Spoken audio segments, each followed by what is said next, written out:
There's nothing like a good switcheroo. In this week's podcast, we kind of do a switcheroo ourselves. I mean, more like I do a switcheroo, stealing lines and stealing identities. Don't worry, I'm not an identity theft or anything. But you know who did do a switcheroo? Microsoft and Sony. Because apparently Microsoft last week was like, we're going to show you gameplay for next gen. And then Sony this week was like, we're going to show you next gen gameplay from Epic. Yeah, we're talking that Unreal Engine 5. And it looks beautiful. All running on a PlayStation 5. PlayStation 5, Unreal 5, PlayStation 5. You see the promotion that they did? Yeah, Sony's smart.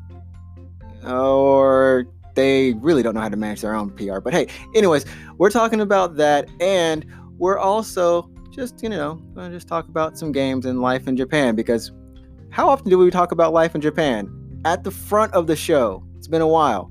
So we think that you're going to really enjoy my struggles. You'll find out when you listen. But we hope you enjoy this episode. Once again, you can find us on Twitter and Instagram at UGP_cast. You can also leave us a voice message on anchor.fm/UGP cast. You got to go there. You got to go there and leave us. Just please leave us a voice message. Okay, I won't beg too much. And finally, we're always on YouTube, and hopefully we're going to be doing a couple of maybe like live podcasts or just more gameplay things that we did, like, with the Let's Play Final Fantasy that we did. And I thought that turned out really well. So I want to, me and Alex, we want to do that again. So that's about it. Once again, what's coming. Remember to tell your friends, your family, your dogs, your cats, your figures, your rocks, your PCs, your artwork that you share across the internet. Tell them all about the Unknown Games podcast. We hope you enjoy the show once again, and that's it. Have a great day.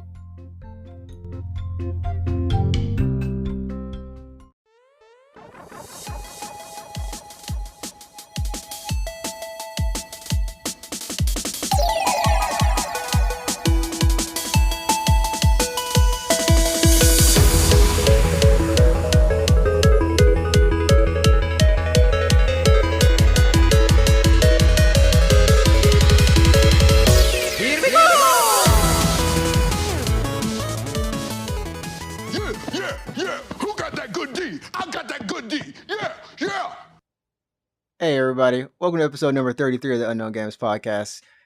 I'm your boy Alex. Decided to switch my name today and be someone different. Did some cool intros. Feel pretty proud of myself for being a different person today. How are you doing, Adrian? What's up? I'm Adrian. Oh, that was okay. No, I'm just messing with you, everybody. You already know that. That is not Alex's real name. And wait. I confused myself. My name is Adrian, and my co-host is Alex. There we go. And this is episode number 33 of the Unknown Games podcast, where we talk about video games and life in Japan. We haven't talked about life in Japan in a little bit because, well, honestly, nothing's been happening because of quarantine. You can talk about your cockroach story. Oh, fudge, man. So, okay. So, long story short, in Japan, I don't care how clean your apartment is. These mofos will get in. I don't care who you are. If you're on the second or third floor, you stand a much better chance of not ever seeing them. But I live on the first floor, and not only is right outside my door, straight ground with some grass and kind of mud. There's also I don't know if it's the sewage drain, but when it gets clogged, yeah, you can see they're like, don't use double roll toilet paper. Anyways. So last night, I'm trying to get some sleep. I wake up and I go to wash my hands, use the bathroom or whatever. And then I see this thing on the wall. And Japanese cockroaches, in your experience, Alex, compared to Canadian cockroaches. Wait, are there cockroaches in Canada? It's cold. No, there are none. Damn, that's awesome. See, that's how happy I would be. I would take this trade-off. No, these things are I don't know, the size of your palm, like a little kid's palm, I guess, maybe yeah, they can get pretty big, and every one of them that I've seen so far has been flying. And by every one of them, I mean I sprayed this one. It tried to run away because the spray doesn't take effect right then and there. Yeah, it runs away. Insta kill them. And it gets into a crack, right? But it dies inside that crack. So I'm trying to get it out, and I can't use the bath. I can't use the vacuum cleaner because it's like what 2 a.m. or something. So I'm just like, okay, well, I'll leave it there and do that in the morning. I go to sleep, wake back up. Don't drink too much water before you go to sleep, everyone. It's not a good idea. And lo and behold, I see it in a different spot. Now I'm like, okay, maybe this is a second one. This is a different one. No, that dude had revitalized himself. He just straight rezzed. He respawned. He respawned because I looked in that crack, not there anymore. Respawned, just up on the ceiling. So this time I spray him, I get him, I march his corpse outside, toss it in the trash can, like never come back, burn, leave me alone. But I can't sleep. So I'm just up literally all night and I hear some more noise. I'm like, what the fudge? Really? I'm like, oh man, come on, no more. And it's coming from the ceiling. And I'm like, this doesn't make sense. And finally, my friend messages me. I just get on the computer and I'm just talking to him. I'm like, okay, this is crazy. I'm done. I'm done. And I didn't think anything would pop out. I thought maybe I was imagining it. I opened the door and it's just waiting there. It's just waiting. Like outside, like on the ground? Oh, no. Outside of my bedroom. It's just waiting next to the couch like, hi. Oh, Hi. damn. And luckily the spray was in arm's reach. So Mhm. I sprayed that dude, girl, whatever they are. And I marched it out as well and said bye. And finally, this does not end because it is muggy outside a little bit, and kind of the rainy season is starting. So it's their favorite time to come out and play. I found out I have like a small little crack in the roof of my apartment. Not roof, but The ceiling. Ceiling. There we go. The ceiling of my shower room. Yeah. And I opened the door to take a shower, and lo and behold, up on top, Santa Claus is looking at me like, hey, what's up? I'm like, you gotta be kidding me. So now I need to go get that fixed. Long story short, I hate cockroaches. They suck, but they are part of Japan. It sounds like you live in the ghetto. Like you have a hole in your ceiling and stuff. It sounds like I've been in like I live in like the worst place ever, but it's actually really nice. So the story of this apartment is that apparently an old lady died in it. Yes, an old lady died in it. I had to find an apartment within 2 weeks. Wait, was an in a old month. lady died in your suite? Yeah. This place But was died in the suite. yeah. So she died like somewhere in here. Somewhere in here, Okay. she died, and they told because like by Japanese law, they're required to tell you if someone Yeah. dies and if you want to have your place purified with salt and whatever. And I was like, okay, well, I don't care. And she just goes, yeah, she died peacefully. But you will want to realize that your floor is kind of scratched up from cats. From cats. Okay. like she was like clawing. No. It's like cats. So there's like a lot of little cat things because they let her have cats, and yeah. So I mean I'm cool. I'm like, okay, whatever. So this place came pretty much discounted. It's nicely affordable. It's in a good area, like 7 minutes from the station, 5 minutes if you walk fast. And there's good restaurants around here. There's a little coffee shop. It's 5 minutes from City Hall. It's a nice place. I can't So lie. is your rent like really cheap, like your monthly rent? It's like $500. 500 bucks with Yeah. water included. Well, okay. With but no gas, no internet, right? Yeah, but not gas, internet, and electric. Okay. Just water. So it's overall it's pretty nice. The size is good for being out here outside of Tokyo and Chiba. And I honestly, like I said, I don't have any problems except for that bathroom, except for that place because it's stone. This building is old, so I've got stone walls in there. Yeah, it sounds like you should probably move eventually. That should be your next life goal. Move. That was my life goal, I think, for this year, like to try to move apartments. Like I was like, man, Mhm. but the key fee here in Japan to like It actually can get pretty crazy. It's crazy.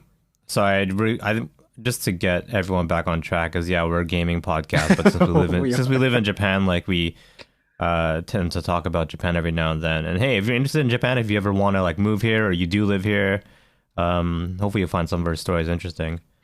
Yeah, especially about the summertime. Summertime is just straight muggy Yeah. and What about the cockroaches. Keefe thing? So, like, when is your contract expiring? So I actually re-signed. I signed my contract, I think, last August, if I remember. So you have you have one more year I left have to go after Yeah, this I one, have right? one more year left to go.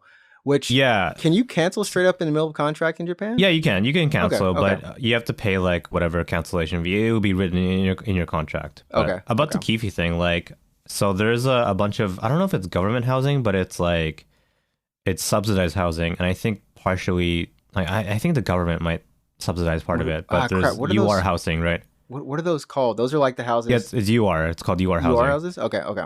Yeah, and then you can go to like their website, or you can go to a UR office, I guess, and you can try to find apartments that don't have key money on it. So Mm. that'll help you like move basically. And then if you they have a bunch of properties that are like, I don't know, they're kind of like discounted, I guess. Wait, do we But call those like the danchi, like the group housing kind of thing? I don't know if it's the same. Actually, I'm Okay, not sure. okay.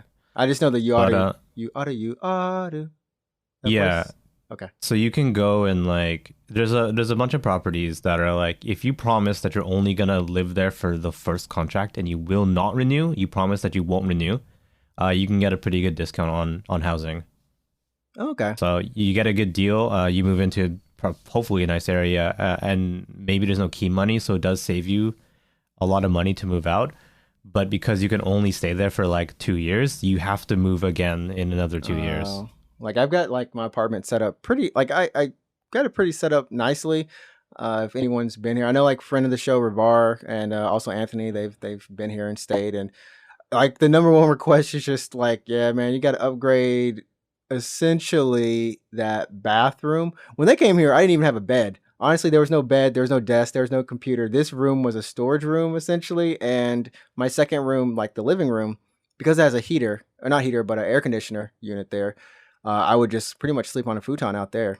So, you know, it's one of those things that was kind of weird, and people were like, "Hey, you should get a bed at least." Yeah, well, I mean, like now that you have I don't know, a bed, maybe you I've got can a bed now. consider moving apartments next when your contract's up.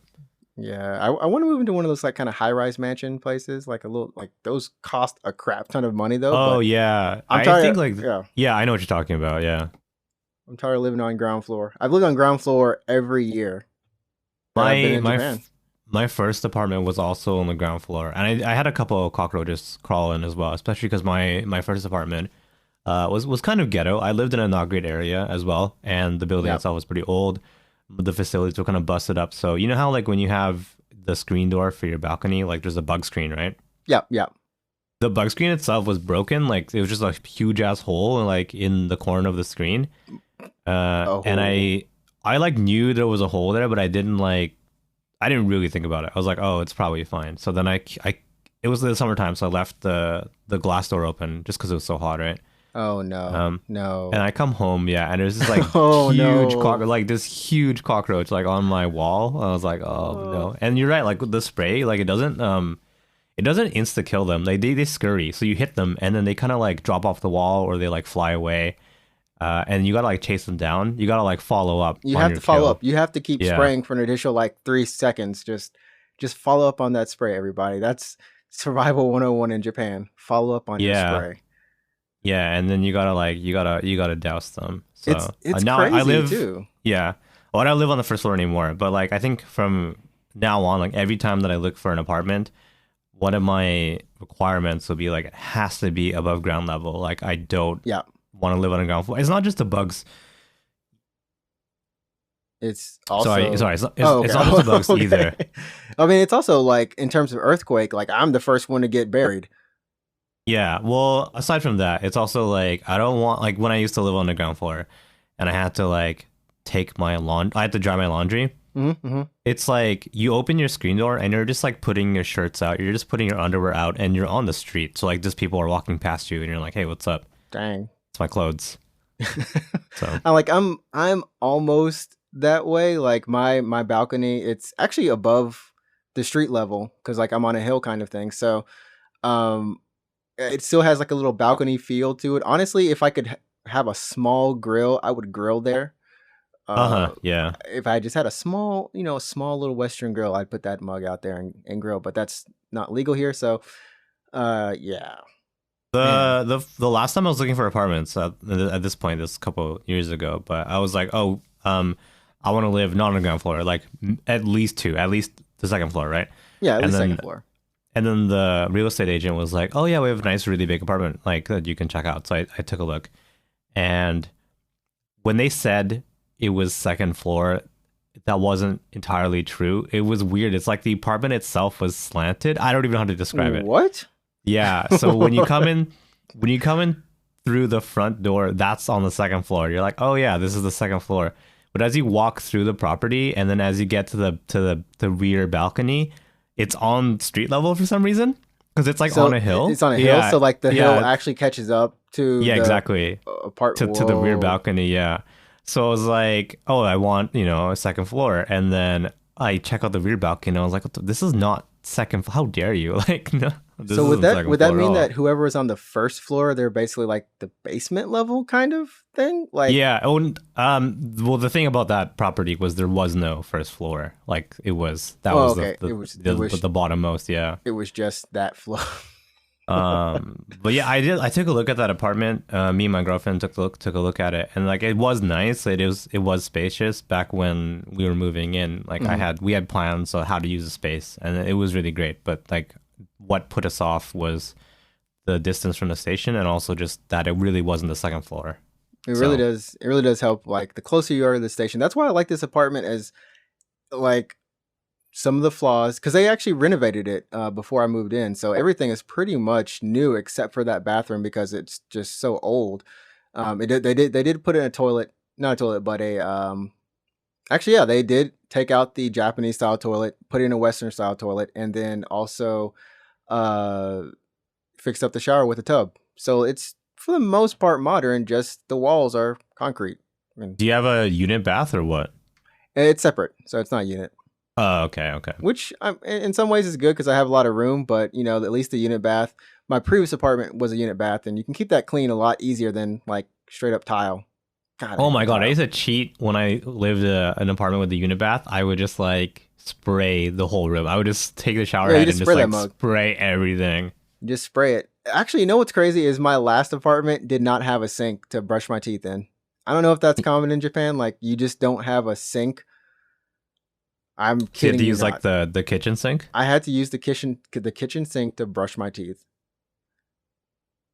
That's crazy, man. I legit looked 3 times when I moved in. I just kept looking like there has to be a sink in here. There has to nope, no sink at all.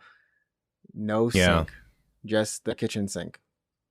Yeah. Anyways, well, that's what it's like to live in Japan. That's what it's like to look for an apartment in Japan. It's relatively easy as long as you have a little cosigner or maybe like a Japanese person who can cosign for you, or you pay the insurance company, one of the two. Oh yeah, God forbid you're a foreigner looking for an apartment. That's a whole totally different topic, but yeah.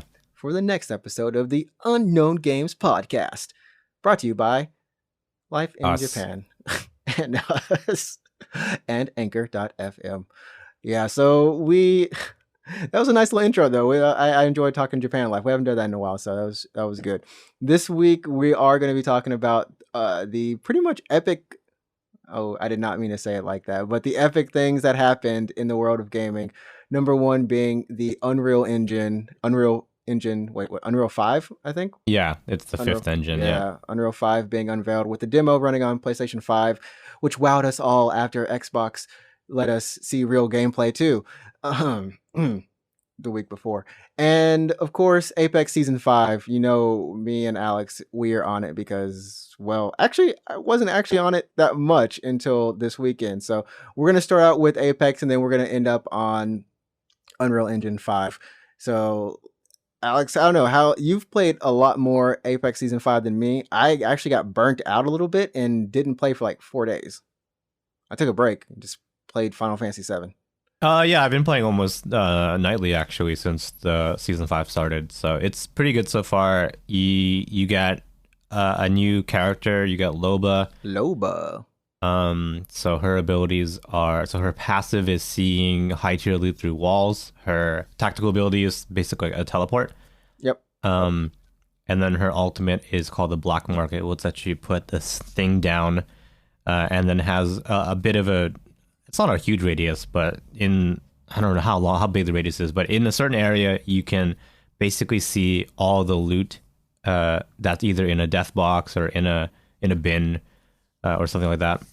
Which is good, and you're allowed to get up to 2 items, like you and up your to teammates. 2 items, Yep. yeah, or your enemies if Or you your choose enemies. not to collapse it. Yeah, Yeah, a lot of people I collapse that noticed that aren't collapsing it. They just leave it up for some reason. I'm like, okay, Yeah, thanks. yeah. Anyways, so anyone, so it's teammates or enemies, anyone who accesses your black market can grab up to 2 items from everything in the area.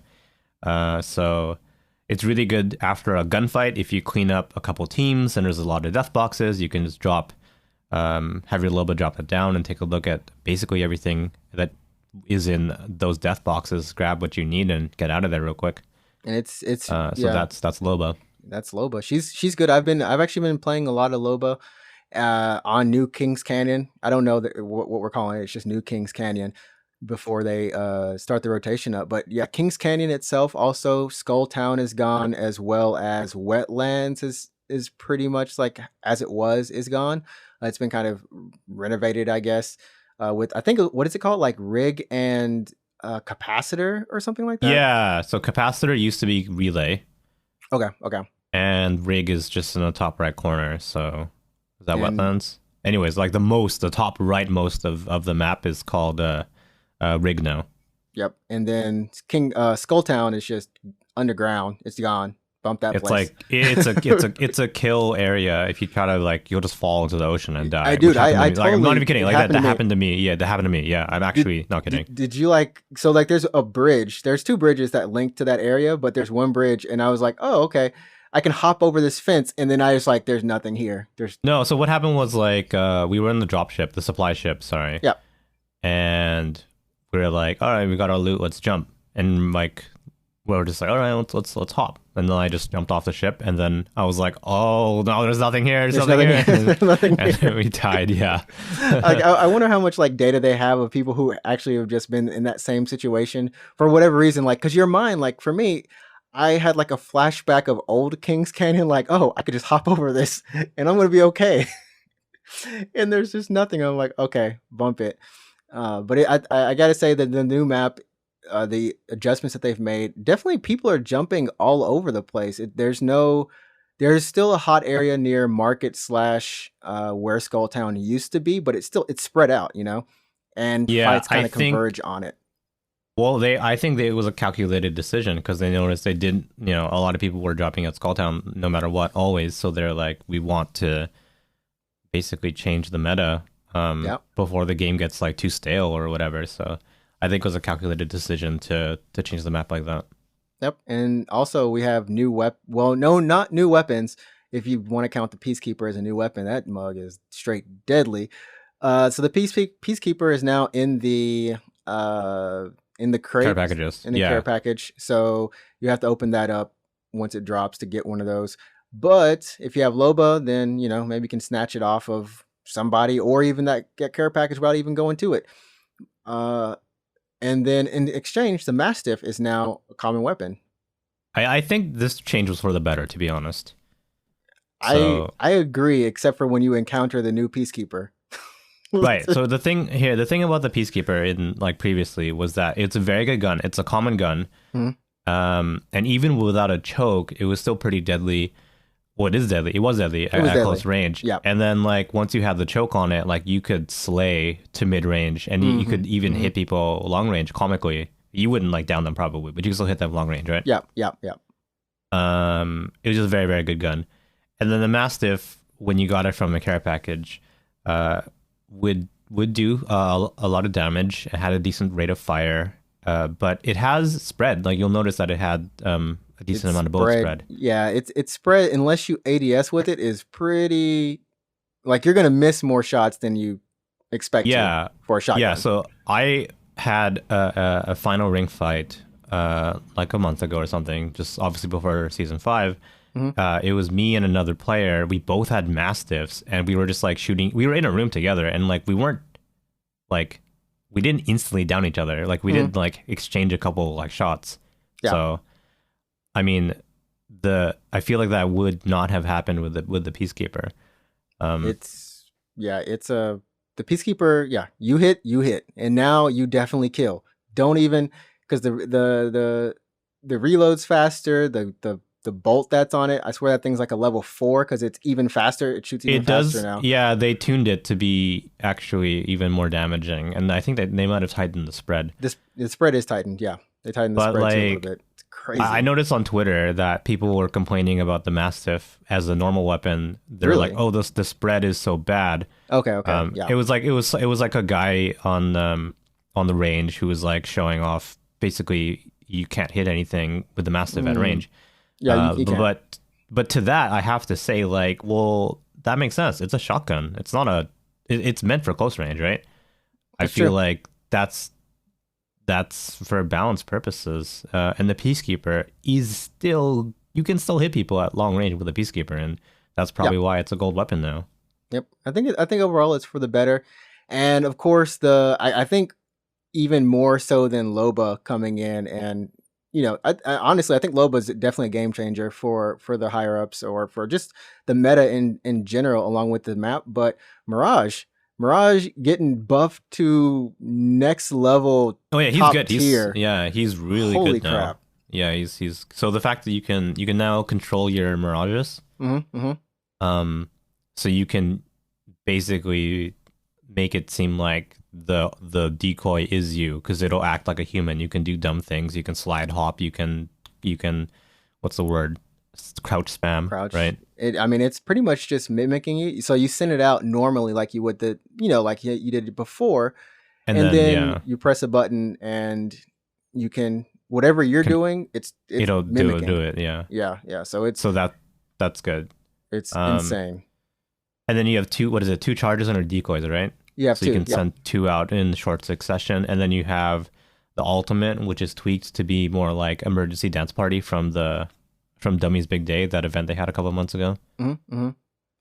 Which that is really confusing. I want them to limit the amount of decoys because there are so many decoys dancing. I don't know who is what, where. Well, The Converse. that's good. That means this ultimate is working, right? There's so much. There's so many, and I mean, like the Yeah, thing is that he used to when he used to activate his ult, he would go invisible, and he would cloak, and he couldn't do anything until he came out of cloak. But now he goes cloak for 2 seconds, I think, comes out of cloak, so it's just enough time for him to pop, go somewhere, and then just relocate. And those decoys, and you can control them. Same thing, same mechanics.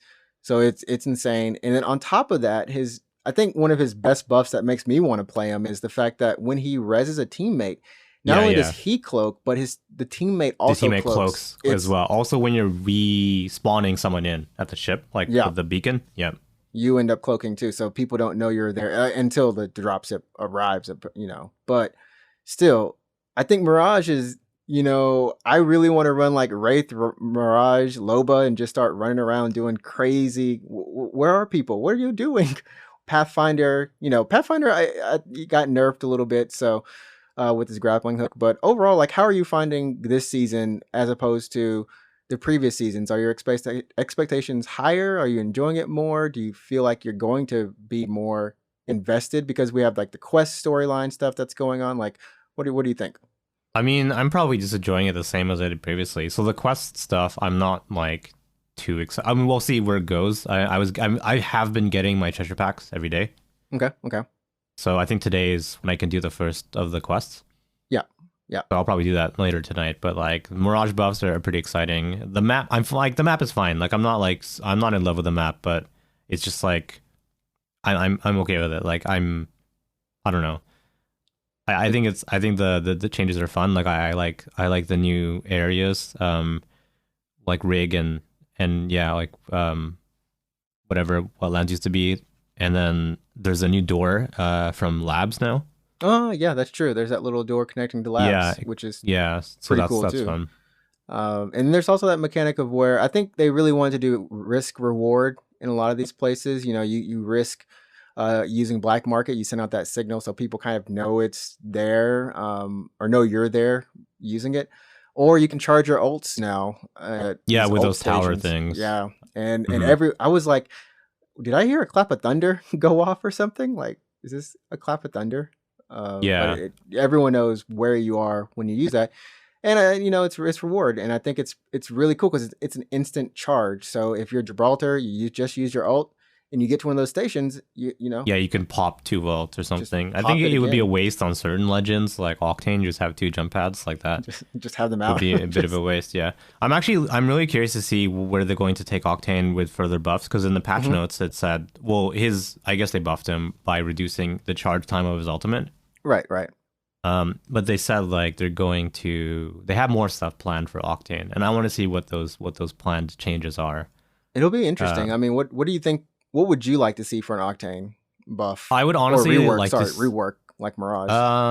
either the health penalty for using your tactical Hmm. is reduced, or your health regeneration Is faster. that's self-inflicted is faster. So like I'm not saying Mm, he regens health faster, that kind of be cheap, but if it's self-inflicted like from the from the tactical, stem. then Yeah. I would want that to be regen So faster. You could I just think use that a lot. because I think where he was in season one when they introduced him, he could see like he could tick about the same way as with the first ring. So like if he's in the first ring, he's kind of gaining health at a good rate. You know what I mean? But now it's like he doesn't gain it as fast, right? It's did they slow it? They slowed it down, Um, right? Like it, or I'm they not made the ring sure. stronger. One of the They two, made the like ring stronger. I'm pretty sure they so. made the ring stronger. But that's what I'd like to see. So either something to do with his health, or if he could, I don't know. I would say like maybe they give him the ability to double jump. Like that's a passive now. He can double jump. Personally, just double jump. Sorry, what? Which, yeah, just personally double jump. That wouldn't be Yeah, bad double to help jump. him like get to high places. I mean, Hmm. everyone else. I mean, he is a high mobility character, so it would make more sense for him to be able to relocate to higher positions without the jump pad. He's got Hmm. freaking shocks on his legs. Yeah, especially because like so Loba basically can get high ground very quickly, faster than Pathfinder can maybe with the teleport. Mm-hmm. Mm-hmm. So yeah, give Octane a double jump. That'd be fun. Hashtag. I'd like that. Hashtag. Give Octane a double jump. Start that Twitter campaign. Yeah. So He I don't needs know. it. I'll see. Well, because they said the focus was on utility though, team utility. So I don't know if a double jump helps your team, to be honest. So Unless everyone just don't like your entire team uses the jump pad together, like you just all fly together. That would be yeah. So I don't know kind of how cool. they can increase team utility as Octane. Like, what do you think they could do to increase his team utility? Um, it would be kind of cool if he gave everyone syringes, like the stem. I don't So know if everyone could stim. everyone could stem for just a little bit or something like that, That'd be or so that crazy. would How be. would you? Yeah. How would you even manage? Yeah. I don't know. Maybe if you use stem, you don't regen health for that ultimate, but you just get supercharged for a good amount of time. Like I think something like that could kind of work, but it's really like why would I want to get supercharged? I mean, Bangalore would be super hype because maybe it would stack with her and she's just freaking moving crazily. Oh yeah, But because Bangalore runs faster when she gets hit, right? I don't know. Like Octane is very much he's like Mirage, like he's a whatever buff they do to him or rework. I feel like it's even though they say it's going to benefit the team, it's going to be like Mirage's rework, right? It benefits him a lot, but it also benefits the team in a way. Hmm. Um, Yeah. it's going to be one of Well, they those major said things. the changes they had for Octane Plan just didn't make it into the patch, so I guess we'll have to wait till that next patch. I guess Next probably that's patch, halfway through the season, right, or something, probably. probably it'll probably be somewhere around the map rotation. For ranked, maybe so like a month later. I think I could Hmm. see like a month and a half later for that. But yeah, Apex has been fun. And like I said, I did get back on it, and I've been enjoying Loba. I've been enjoying the teleport with her, and just trying to figure out how to use it better. I do miss my ring tosses sometimes, and it just gets deflected straight back down to the ground, and I'm like, man. But there have been some cool times where I've used it to escape, to shoot into a building, to get out of the action, to heal, or to reposition myself. And like I said, it I don't see as many Watsons running around. I don't see as many Caustics right now because everyone's still playing Loba. but I think they've done a good job, hopefully shifting the meta for this season, so we don't just have to see Watson, Gibraltar, Pathfinder, Wraith in combination. Mm. No one's playing Lifeline. Bless her heart. They're like, we're gonna leave her like she is. She's good where she is. Oh yeah, I mean, I wonder if they will change Lifeline's passive in a way now that, for example, the heal speed, like Gibraltar in the dome, he reses faster, so that's kind of like Lifeline's thing.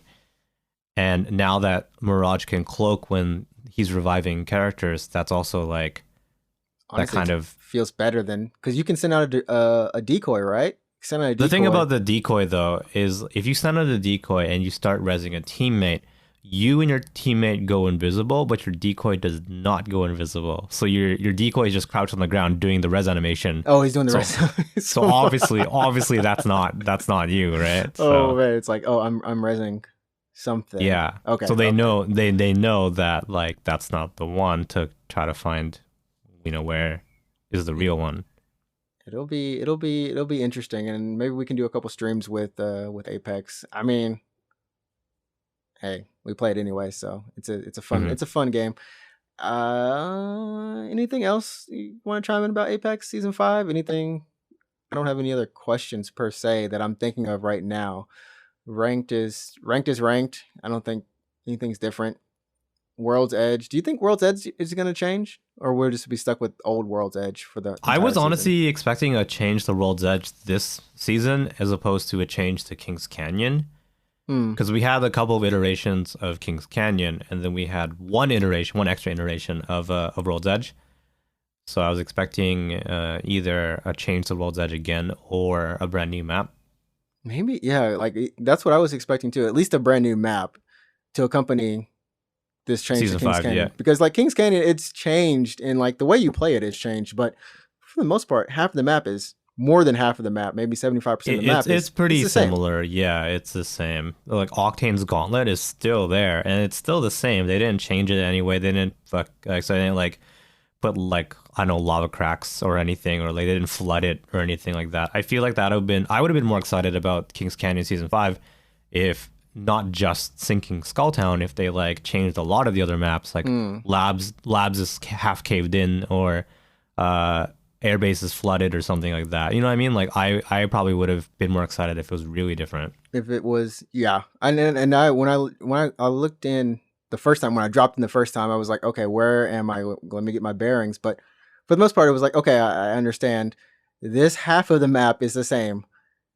These little portions are a little bit different, and they got some Yeah. rocks here and there that are actually different that they've changed up, some little terrain differences, but for the most part, you should feel at home on this map. So I don't know. Yeah, I mean, again, the game has only been out for a little bit over a year now, so we're still kind of in our early legs of Apex Legends. So you look at Rainbow Six Siege, like that game's been around for what 2 years now, 3 years. So It's yeah, and they have what is like 52 operators now. yeah, they have so many operators, and yeah, I mean that game. I think Siege is doing well. I'm glad Siege came back. Siege wasn't doing so well at launch, and Hmm. I think and Ubisoft turned it around into an actual like a competitive esport game. Competitive So esport game. Yeah. yeah, that's good on Ubisoft. I think it's actually a game where Japan has a team too. Like Japan is really good in Siege apparently. Like I was watching this TV show where they kind of like follow esports and esport commentators here in Japan, and they were talking about the Rainbow Six Siege team for Japan. And it's like, yeah, they won, I guess, second place or first place twice in a row, like for back to back years. I was like, okay, that's cool, Hmm. good job. Don't know where your Apex team is, but they got some they got some crazy Apex players. But Yeah, yeah, I don't think Japan's doing all that well in Apex. I think in season 2 or something, Invitationals, Japan didn't rank very high. for Yeah. the motherland. That's Anyways, yeah, yeah. Anyways, so that's our Apex rant / Japan life. That was very interesting. I wasn't expecting the Japan thing, but luckily my life has provided interesting things even when I'm locked inside. Yes. And we're going to come back with the news of a new generation, a new era, one that we all believe is going to be better. yeah. So stay tuned.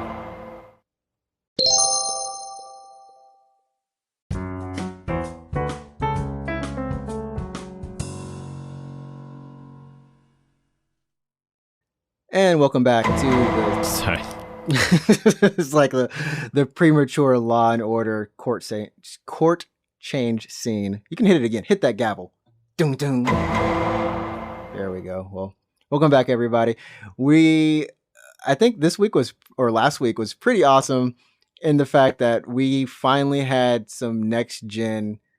I guess like a feel of what next gen is going to be like. And if you're on PC, you're probably like, oh man, I've already got some of this good stuff anyways. But for us console simpletons and people who don't have consoles, who just have a Switch, I'm not biased against the Switch. I'm just anyways, we got Epic Games showed us the Unreal Engine 5 running on a PlayStation 5. That's a lot of fives together. It's 5.5. Yeah. Which They said it's playable actually. So oh, for real? It's like yeah, they said it was a playable tech demo, which I mean we'll have to take their word for it at this point. They're not exactly handing that out on things online that we can play on, but yeah. It's like, hey guys, go ahead and play this. Because the engine itself is going to be out, I believe, next fall for developers to actually start. Well, for everyone to actually start using, open to the public kind of thing, buy the license or whatever. But I mean, they were very keen to show what they did, and it was like a 9-minute demo. Where I mean, the actual demo itself is probably like 3 minutes, not even that much if you just walk through it. But the highlights of this engine are they really wanted to work on lighting, which I think is under like they call it like lumens, if I'm right. The lumens part of the engine, and then also the text. Is it texture, like physics textures? Yeah, it's like the texture quality. They said it's like Hollywood movie asset level that you can just import, and it scales properly based on your resolution. So, Right. yeah, you're right. So, if you take a look at the video, a lot of the focus on this demo was on real time lighting. So they take like the sun and they can move it in real time, and it accurately is reflected in the world. So on the rocks, light is reflected, Yep. like on like the sun. What is it? What I want to say, like the material of the surface is accurate. So rocks reflect light in a different way than like a human skin would or something, right? And it's all Right. accurate to real life. Right.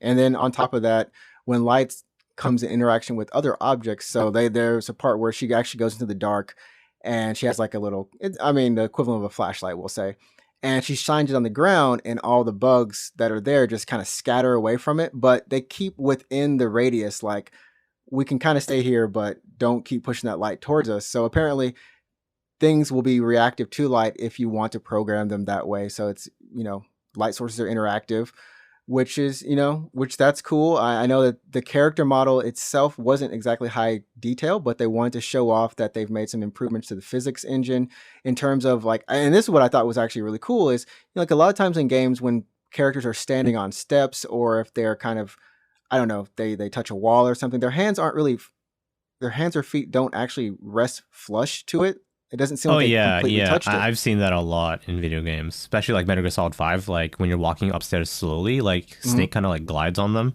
Yeah, yeah. So they went out their way, I guess, to improve that, and it was really nice to actually see that when she was standing on an uneven surface, that her feet looked like they were pretty rested on the ground, and even when she's touching, when she's kind of like doing that kind of animation where you crawl through the wall that everyone does. I don't know why that ever started. I think it was God of War 3, but yeah, these little subtle touches that they're adding, that they say you can add now with their physics. Also, her scarf is modeled just apparently Yeah. just straight up So nicely. the thing about crawling through the wall is like that's a game development technique to reduce load, yeah, this stops a player from moving too quickly through an area, which gives the game time to load textures. Yep. And in this So case, the textures up, like you said, are already there. when that happened in this demo, I think people were concerned that they were doing that for the same reason to give the game or the engine time to load textures. But Epic said that they just wanted the camera to get really close to the wall so that you could see the quality of the textures. Yeah, the textures are they're all really really high quality. Like you said, Hollywood asset. it just looks beautiful. Now this demo was running at 1440p at 30 frames a second. There was no ray tracing, if I believe. Yeah, there's no ray tracing on it. Yeah. So all the lighting and stuff is being done in the engine. Hmm. And I talked to my friend Anthony, friend of the show today, and he's I love how he was just like, yeah, man, it was cool and all, but I bet you didn't notice all that other stuff.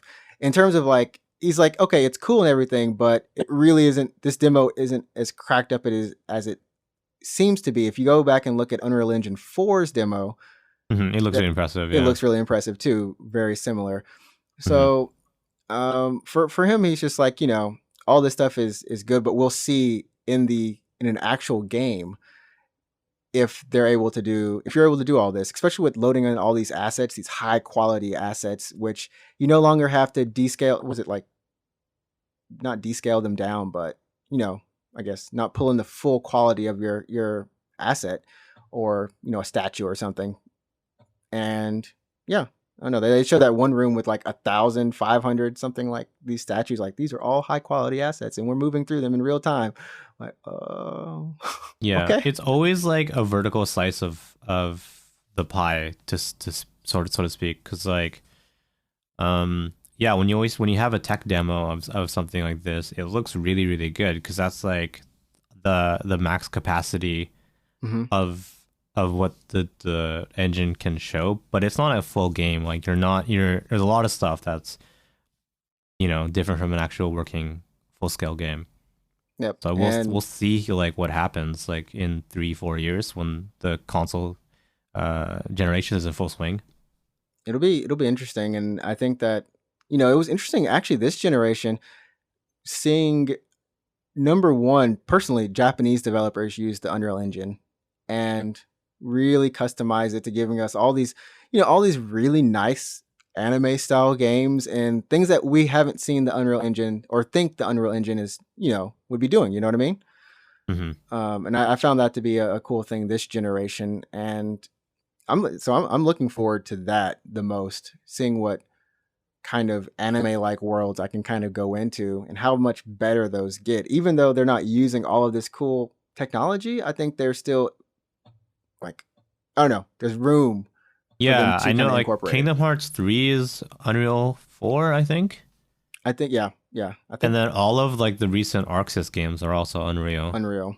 So they heavily customize it.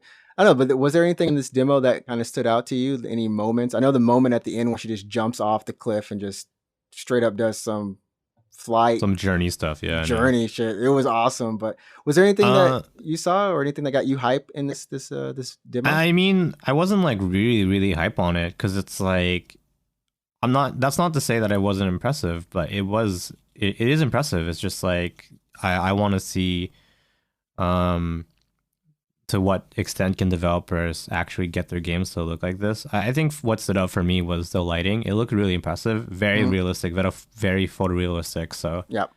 Yep. I think that'll be uh if AAA games in 3 years can you get actually achieve that level of real time lighting, I think that would be really really cool. And they said, yeah, you're right. There's no ray tracing in that demo, but that doesn't mean you can't also use ray tracing when you make a Unreal 5 game. Right. Right. So there is a possibility that there's a game in 4 years running on PS5 or whatever. Because I think they said PS5 supports ray tracing. How well, I don't know, but Yep. it is. They could do a game running UE5 with the lighting effects and also ray tracing just to see how incredible that gets. So And that's it's. I don't know. For me, I looked at this, and I had a good reaction similar to when I saw PS2 to PS3. that PS3 to jump. Yeah, there was a jump moment for me. PS3 to PS4, I was like, okay, it's whatever, right? But for this, I felt like, you know what? I want to get a PS5. I want to get an Xbox Series X. I want to upgrade my PC. Like, I want to be in this generation because I feel like we're taking another leap that we haven't had for a little bit, you know. I think Yeah, it I was marginal think before. up until now, lighting of that quality always had to be baked in. so Hmm. not rendered in real time. And for a game developer, that takes a lot of time. And like if you want to look at your scene and the lighting's not quite right, you have to go and like rebake it, and that's a lot of resources, a lot of time. Right, right. So being able to change things up on the fly, to tweak your scene to make sure it looks really correctly lit and everything, um, that'll either reduce the development cycle of a video game, or it'll free up so much resources that the devs can put time into just other stuff. Yep. So we're overall, if you haven't seen the demo, definitely go check out. I think you can check it out on Vimo or just IGN, just any news site that you check for video games. Just look up the Unreal Engine 5. You'll be able to find it, or YouTube, whatever. It's there and it's beautiful and it's nice. But you know what else is nice? Apparently, this free PR that Sony got. We'll call this free PR because we were talking on a couple shows back about how Sony's like, okay, here's the next gen or whatever, and they had the GDC thing come out, and we really weren't able to tangibly understand what the heck they were talking about for us common people.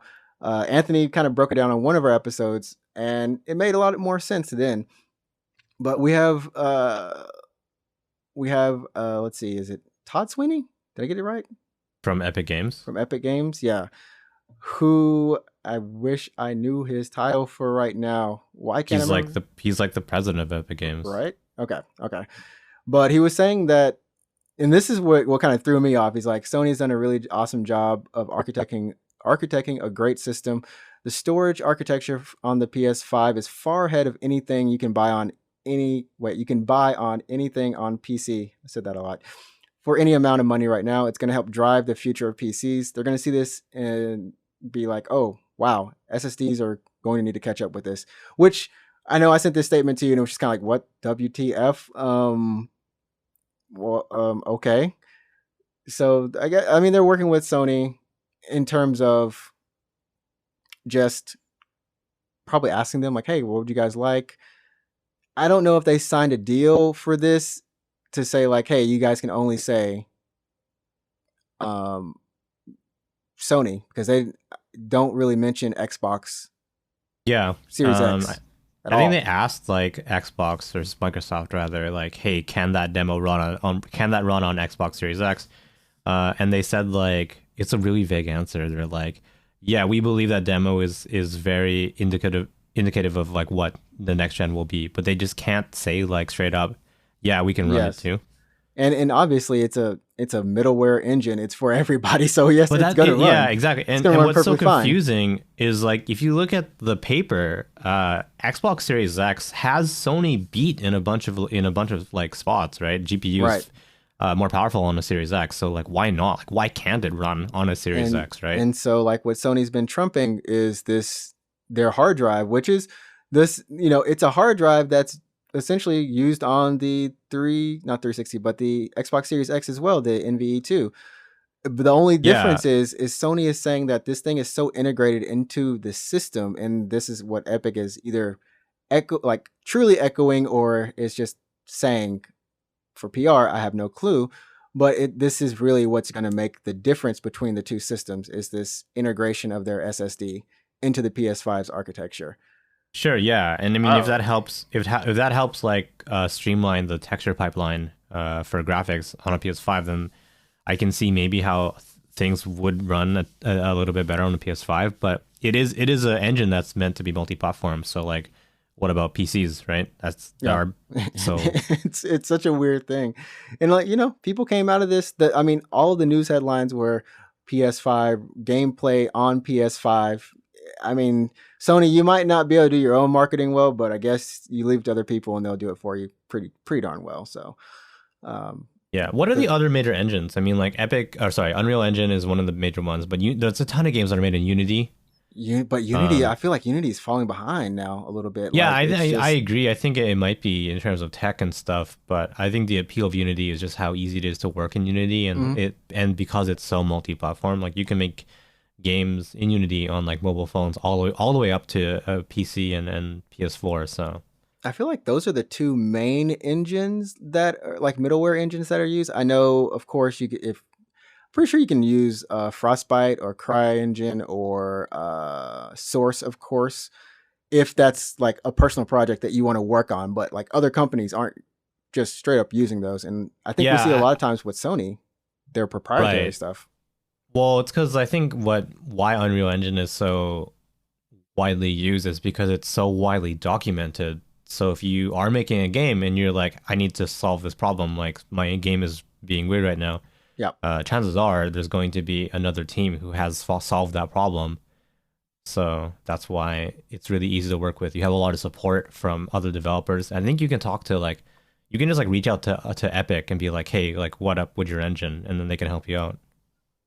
So it's yeah, it's So I mean it's definitely become the engine. It used to just be the Unreal Tournament engine that yeah, then that's the became the yeah, Gears of yeah. War engine, shiny, shiny, shiny. I But really miss the days when a new Unreal Engine meant a new Unreal Tournament.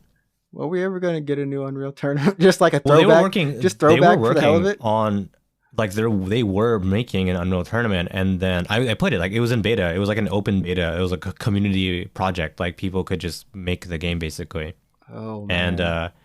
I was playing it in alpha or whatever it was, Hmm. and then Epic hit it really big with some game called Fortnite, and literally killed Darn all Fortnite. their other projects. I'm not kidding. Paragon dead. Unreal dead. Everything like Unreal is just like, well, that's not making us money, and like now they just And do it wasn't. I Fortnite. mean, Yeah. honestly, it wasn't.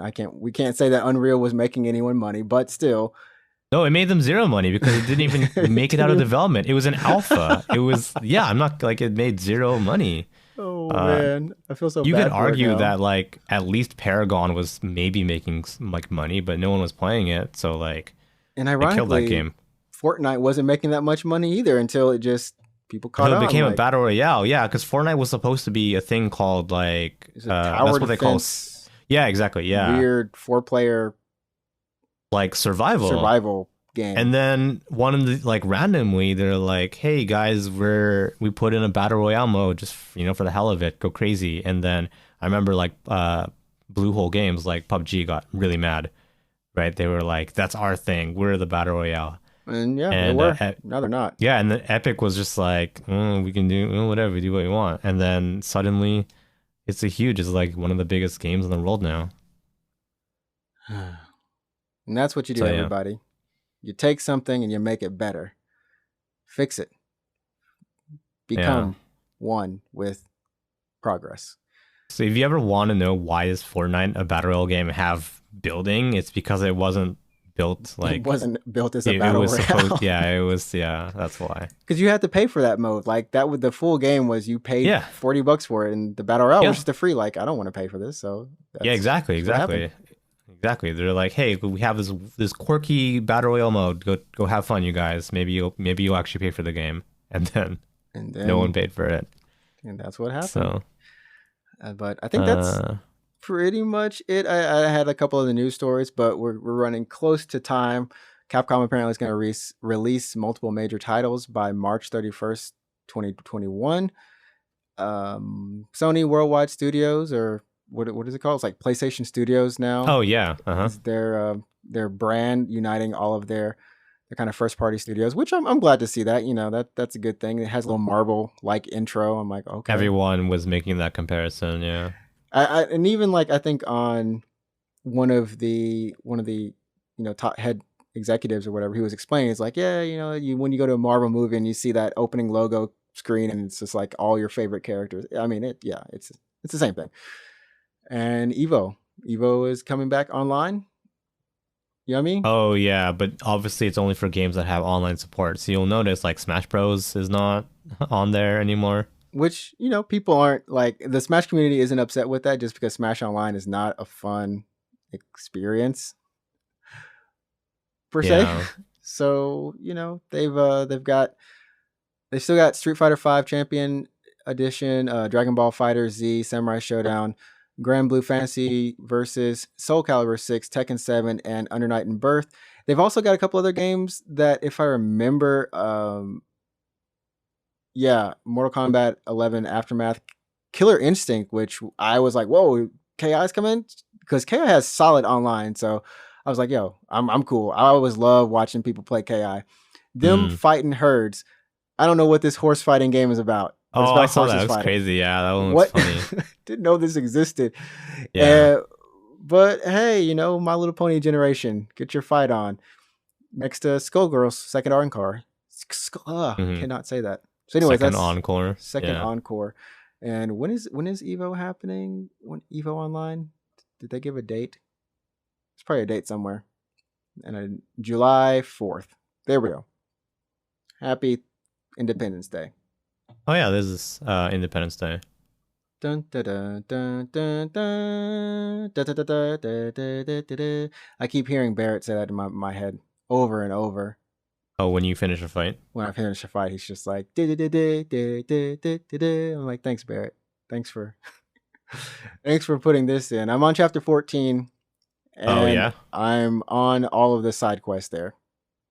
Chapter 14. That's after. Well, not spoilers really. The game is kind of old, but that's after Sector 7 has fallen, right? Yeah. After the how could they just do that? How? And I'm like, Were well, you sad like going up the tower and then meeting all of Avalanche as you oh, went up the tower? my girl Jessie. That's how I felt. I felt like, Were damn. you sad? Were you sad? We've joked about this moment coming because we knew it was coming. But Yeah, like, that's the thing. That's the thing about like playing a game where you kind of know the story going I into it. I Because was we know Avalanche doesn't survive Sector 7, right? yeah. And then you spend in the beginning of remake, you spend a lot of time in joking around with these characters, and you're like, oh, I feel so bad. So I didn't feel so bad about Biggs. Like I was like, "I Biggs." Oh, how? Why? Wait, but hold up. The one thing I wanted Biggs to do is be like, "Yo, somebody." I wanted him to live so he could go back to the orphanage and like take care of the kids or whatever. I don't know, like because like they tell you like early on or when you go to the Yeah, orphanage. he used to be there. Yeah, Yeah, and I'm like, "Oh shit, Biggs, man, you a G." And then like yeah, yeah, yeah. I get up there and Jesse's down. I'm like, and Jesse's still spitting that game, man. Jesse's still spitting that game. Tifa's like, I don't know how to look at you. You are going to die. You're honestly a great friend. Stop What hitting on my about man. what about Wedge? How do you feel about Wedge? Which I was actually really happy to see he made it out. Honestly, Yeah. because I thought he was gonna die Oh, sorry. because Spoilers for FF7 remake, by the way. oh, dadgummit. The spoiler cast is slowly coming. If you haven't done this, Yeah. So don't I listen. think now, like, but you can put a warning in the beginning. But I think now you, as the player, you're starting to see where the story is starting to splinter, right? Yeah, I think a little bit right there. And Yeah, you're starting to see like, oh, this is not like a one-to-one story remake. And I mean, you'll see like when you get through the next 4 chapters, 7 chapter, I don't know, whatever, like however left is left in the game. But like when you finish the game, I think you'll have opinions of like where the next part is going to go. I'm still really enjoying all the combat, still enjoying that. And I finally got to I think I'm almost legitly at the end of Crisis Core. So I finally finished up Nibelheim and just to see how that whole event played out is whack as fudge. It is I whack. It is Yeah, wacky. I don't get it. I don't get it. oh man, I guess I have to wait for you to finish the remake. But like I actually haven't finished Crisis Core either. So we were talking about last episode, and we're gonna wrap it up a little bit. But how Sephiroth is, for the most part, he's a good guy. He's Yeah, he's you know what? actually No, he not is actually a good guy. Bump it. There in is Crisis no Core. In in Crisis Core, Crisis yeah, Core. yeah. He's okay until he understands that Genova, his mom, who he believed was a real mother, because a scientist guy told him, or like a guy told him, your mom's name is Genova, and he finds Genova in the lab, and he's like, no, this can't be my mom. No, my Well, yeah, mom's no, a it's human. not. Yeah, He doesn't want to believe that he is a project. He was created. That is the whole thing. So he locks himself down in the basement in Nibelheim, reads a bunch of stuff on ancients and about Genova, and then he just magically comes out like he's crazy. Yeah, he's crazy. He comes out yeah, legitimately crazy after that, burns the village down. Everyone's like, Zach's like, the fuck did you do? Sephiroth, bro, what happened? He's like, yeah, this planet is mine. Mother, we shall take it. And then Zach's like, "You're not the Sephiroth I know." Yeah, I'm hoping that in the next part or the next two parts of remake that they touch on Vincent Valentine a little more, like because he is related to Sephiroth, right? Right. And in the original game, he's an optional character.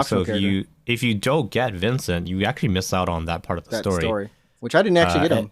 I got Yuffie, yeah, but I didn't get. You didn't get Vincent, yeah. And I think like because Yuffie and Vincent are optional, like when you get to the end of the game, they don't really have that many lines because I guess they couldn't, like they weren't sure if the player would have these characters in the party, so they didn't give them important parts. Right.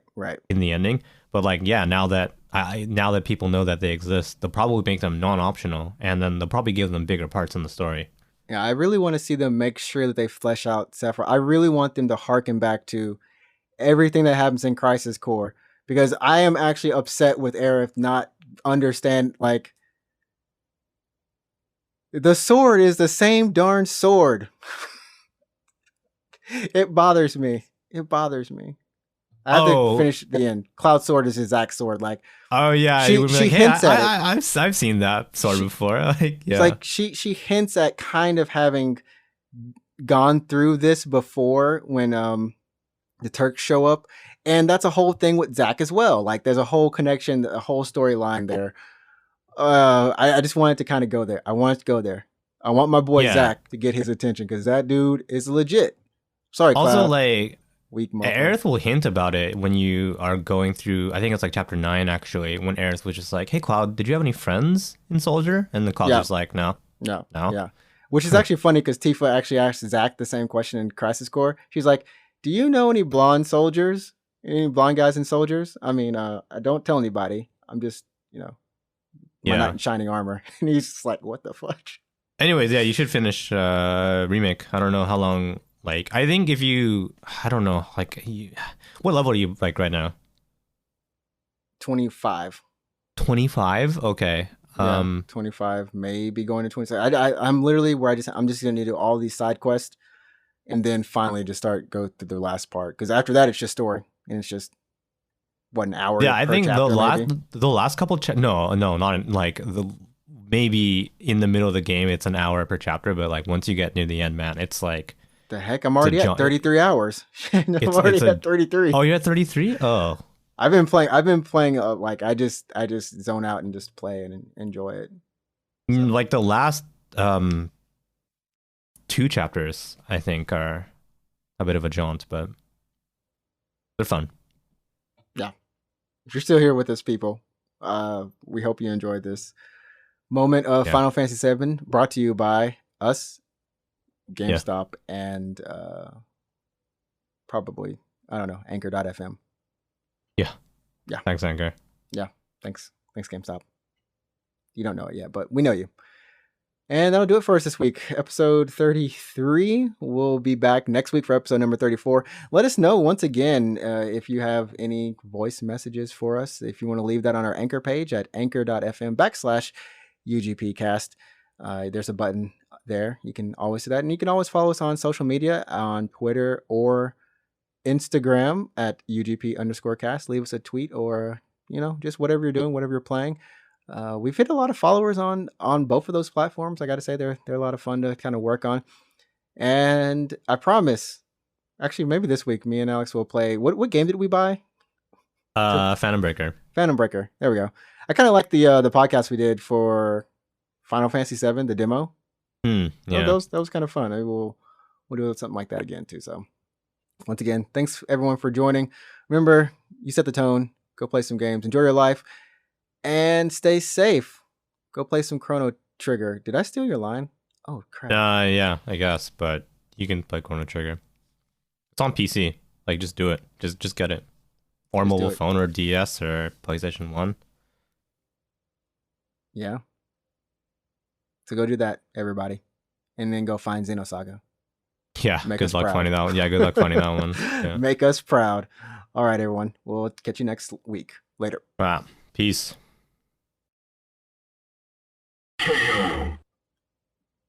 You win. I don't have that one. I should get it, though. You should get that one. It's a good one. The you win from Street Fighter 2, right? Where it's kind of Yeah. weird. Yeah. Yeah. You win. Perfect.